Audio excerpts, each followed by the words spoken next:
ప్రభుత్వం వచ్చినాక ఏ పార్టీ కార్యకర్తలైనా కూడా అరే మేము బాగుపడతామని చెప్పి ఒక ఆనందం ఉంటుంది. కానీ ఆ ఆనందాన్ని మీరు కొన్ని రోజులు కొన్ని నెలల్లో ఇట్లా తీసి పడేస్తున్నారు.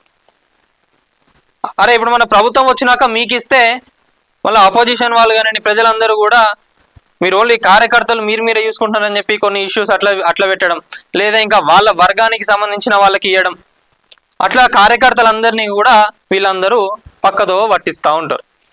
మరి ఇప్పటికి మనం చూసుకున్నట్లయితే బీఆర్ఎస్ పాలన 10 సంవత్సరాలు సాగింది.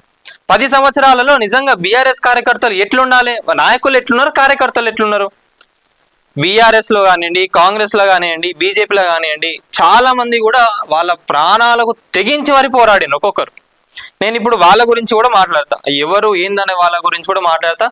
కొంతమంది పేర్లు చెప్తా, ఇంకొంతమంది పేర్లు చెప్పకపోవడం వాళ్ళకే కొంచెం మంచి, ఎందుకంటే వాళ్ళు కూడా అన్నారు మా పేర్లు ఎక్కడ రానే కన్నా అని చెప్పి కూడా అన్నారు వాళ్ళు, ఎందుకంటే వాళ్ళకు కూడా మళ్ళీ ప్రాబ్లమ్స్ అవుతాయి కదా.